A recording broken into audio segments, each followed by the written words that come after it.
Hey, my name's Alex Hubbard. I'm just the technician for Generac, but anyways, I'm just making this video for anybody who's a generator technician that's been having problems with this type of generator. This is a Guardian. Later on I'll take a video of what type of panel it is, but it's just a little 15 kW. But what's going on is that I got a service call out here a couple of weeks ago that this generator was in a fault, and what it was doing is when it would try to start up, it wouldn't start up at all, and when it would start up, it would high idle and it would throw a high RPM or high voltage. But anyways, it acted like it was acted like it was gonna run away, you know, thought something was gonna blow up. But anyways, it shut off. But I'll show you guys what I've been doing, and yeah, I'll go from there. Okay, so what I did first is I verified that it's not a gas pressure issue, and it isn't. I got my manometer, plugged that into one of these two ports. This top one's going to be static pressure, and then this bottom one is going to be your gas pressure after it goes through this little solenoid. Anyways, I can tell I put my manometer on this bottom one, and so when I started this, I could tell that my solenoid is opening up to get gas pressure because I got pressure down here. So it wasn't my gas pressure. Made sure the battery's good and everything like that though. But if you can see an idea to make sure you got everything, if you look back in here, here's a little throttle, okay? Oh, get to it. This throttle right here, okay? When I started this up and I adjusted it there, that's when I was getting fuel into my engine. It was running, okay?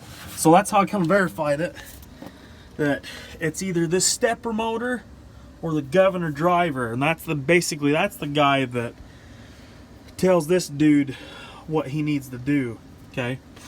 But anyways,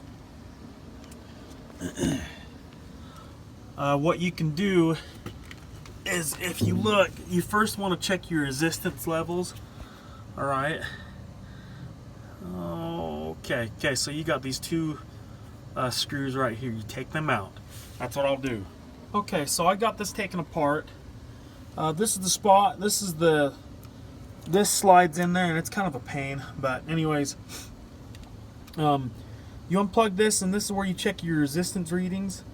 The stats or the specs should be, because one of these wires shares one wire is a ground with everything else, and so if you get with a back pro kit or your meter, and you go between each wire with each other, you're either going to get 10 ohms or 20 ohms. So, but you should not get 15 or 16, or you shouldn't be below that. So some spots you should either get 10 ohms, and other spots you should get 20 ohms. This one I had about 13 ohms and then 23 ohms, but I'm not worried about it. I'd be worried if I wasn't reading any ohms, or if I was reading like clear the hell up into the mega ohms and all that. And that means that you have a break in the wire. But anyways, nothing bad is here. So you can trace your wires, and you can do the same thing. You plug that plug-in back there, and you can unplug this guy. Same kind of thing, unplug that, and then you can make sure that you're getting the same readings on your wires. You're basically checking for any breaks in there, okay? And so in this case, I had the same readings of resistance. So what tells me is these are pretty common for them to take crap. This is your governor driver. Like I said, this guy is what tells your stepper motor to increase or decrease the throttle.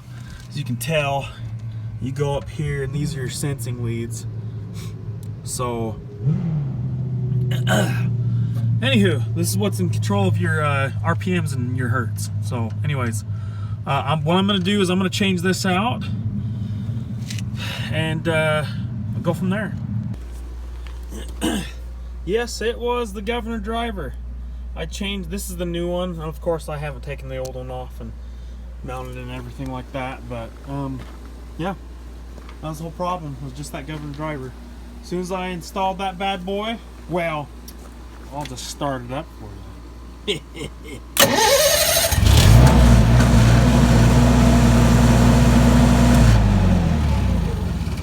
So yeah, that was the whole problem. So okay, well, I hope this this has helped any of you technicians that are watching this, and yeah, bear with me. This is my first YouTube video I've ever done. So anyways, thanks, bye.